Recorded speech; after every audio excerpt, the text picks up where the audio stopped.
कि sir film बहुत अच्छी है पर आप पक्का श्योर है किसी ने अब तक फिल्म नहीं बनाई इस पर? तो बोले हिंदी में तो किसी ने नहीं बनाई, मराठी में थोड़ा बहुत कुछ काम हुआ था पर वो टीवी पे हुआ है या शॉर्ट फिल्म के तौर पे हुआ है, फुल फ्लेजेड फिल्म किसी ने नहीं बनाई। ऐसे जीवन को, ऐसे ऐसे लोगों की कहानी को तो जनरेशन्स को जानना ही चाहिए। जेंडर इक्वालिटी को लेके अभी तक हमारी जर्नी बहुत लंबी बची हुई है। फूले जो फिल्म है ये मासी एक्शन फिल्म है।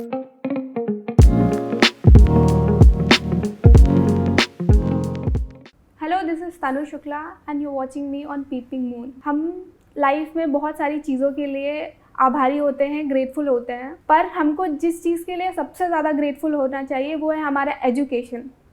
और अगर हम देखें पीछे जाकर इतिहास में देखेंगे तो हमारे एजुकेशन के लिए जिन्होंने सबसे बड़ा कदम उठाया था वो थे ज्योतिबा फूले और सावित्री फूले।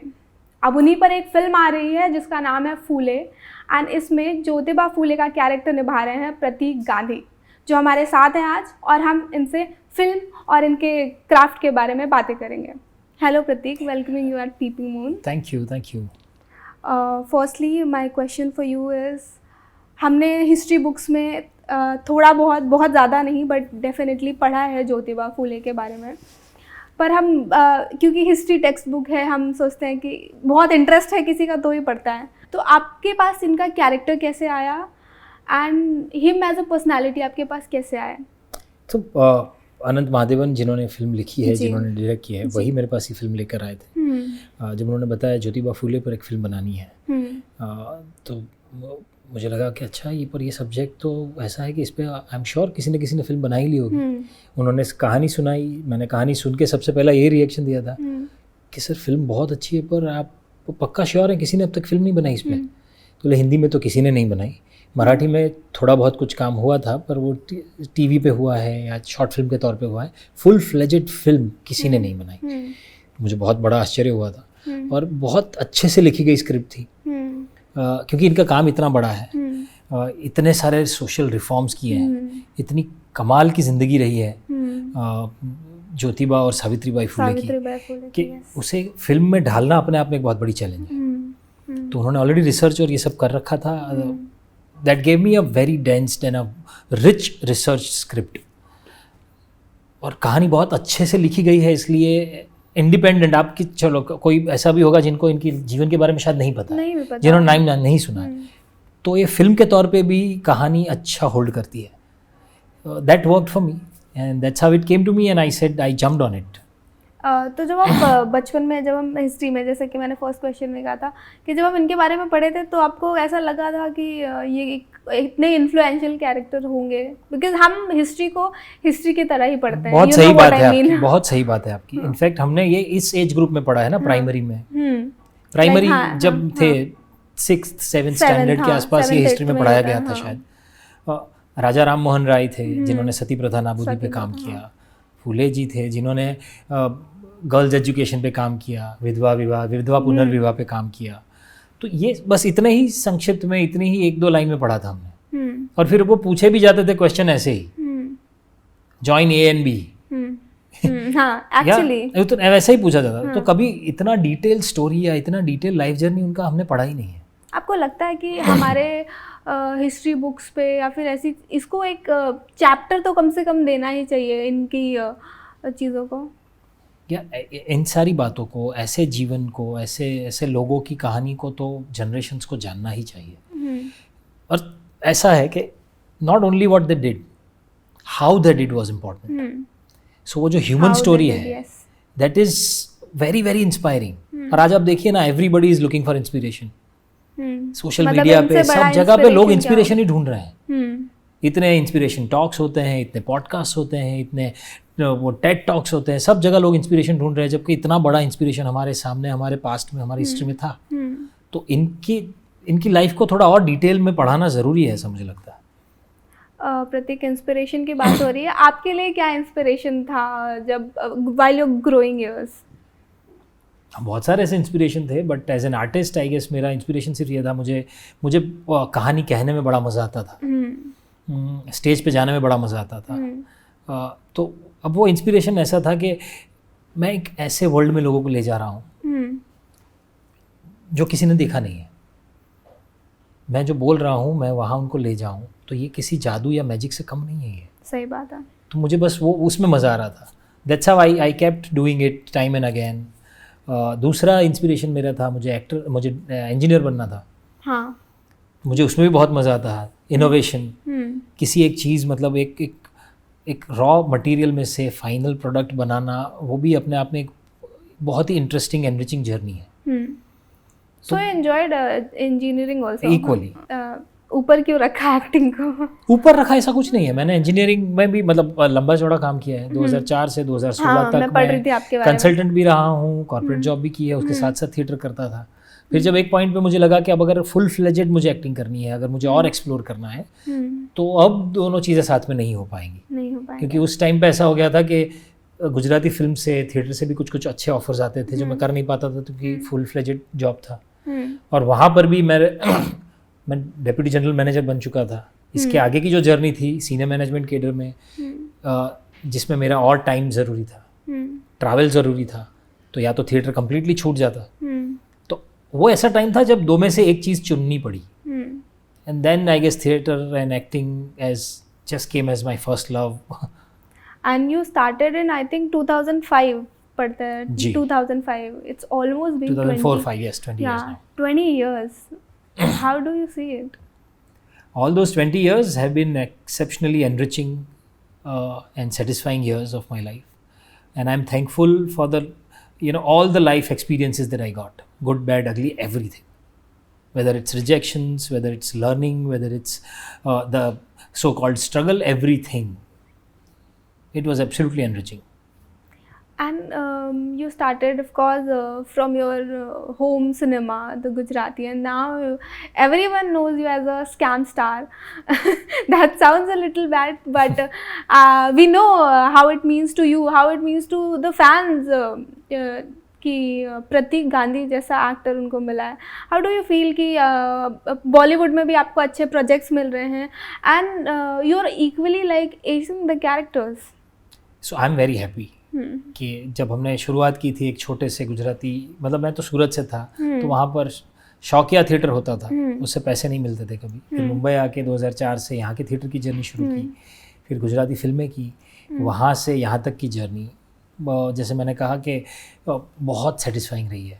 हर एक स्टेज पे छोटा छोटा धीरे धीरे धीरे धीरे करते करते यहाँ तक पहुँचे हैं, और अभी बहुत कुछ करना बाकी भी है. खैर coming back to the film, how is it for a actor to choose such projects? Do you feel it is a little risky for an actor to choose kind of projects? नहीं, there is no risk. In fact, risk तो इसमें constantly लेना चाहिए, because हम तो, हमारा business, हमारा काम ही एक्सपेरिमेंट्स का है.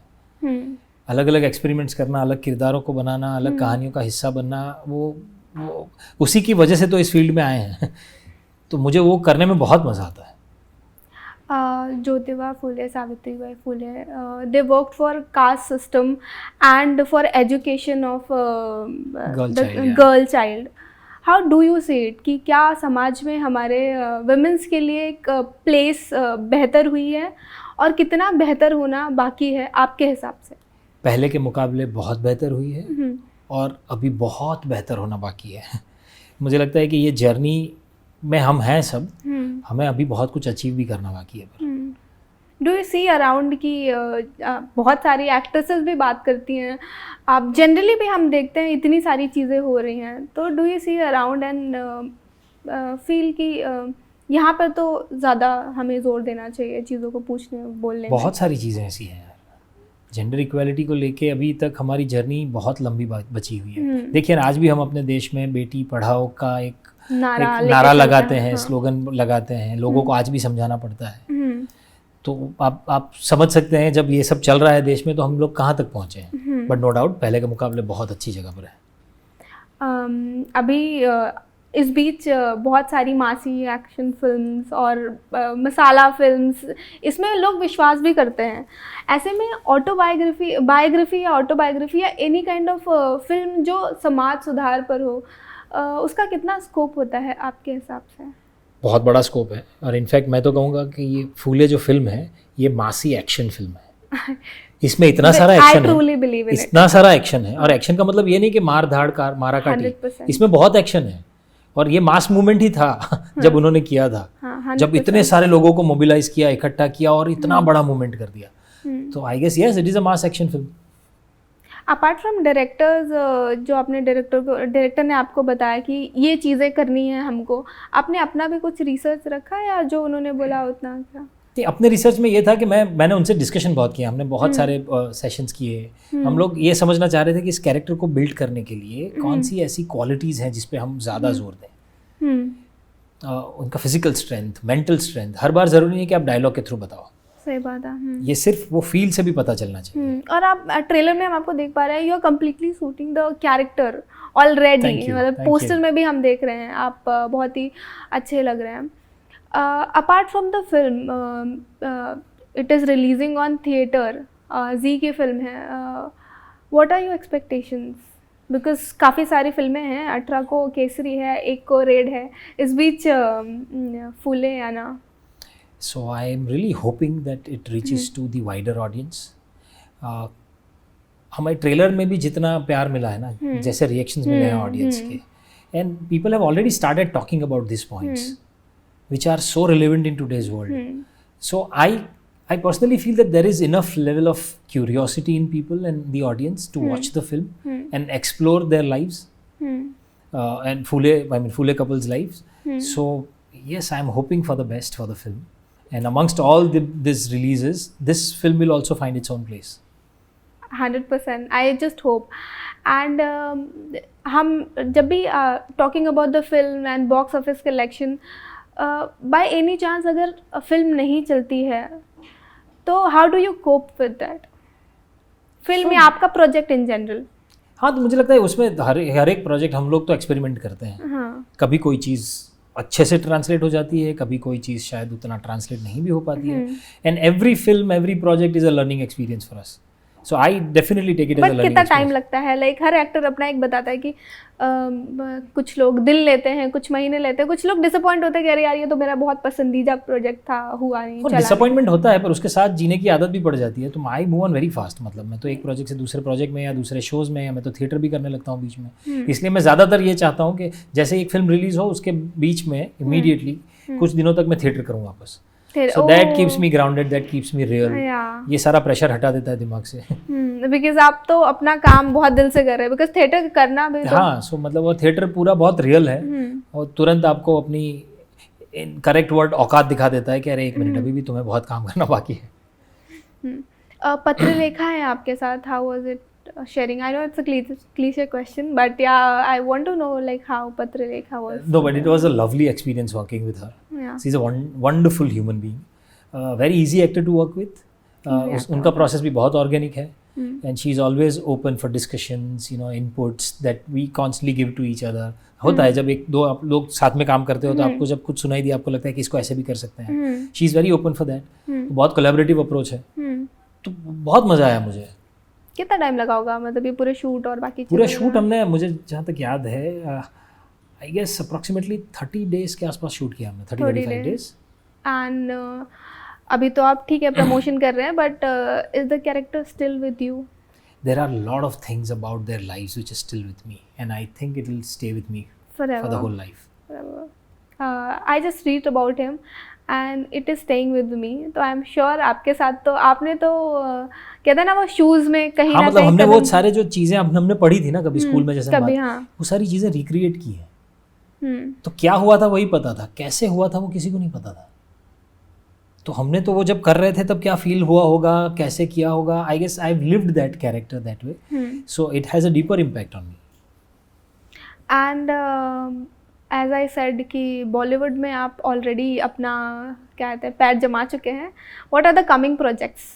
एक फिल्म है जो मैंने तिग्मांशु धुलिया जी के साथ की है, उन्होंने डायरेक्ट की है फिल्म, जिसका नाम है घमासान. घमासान, हाँ. ओ, इसमें अरशद वारसी भी हैं. हाँ, तो वो फिल्म बन के तैयार है. उसका इंतज़ार कर रहा हूँ मैं, कभी भी उसका अनाउंसमेंट आना चाहिए.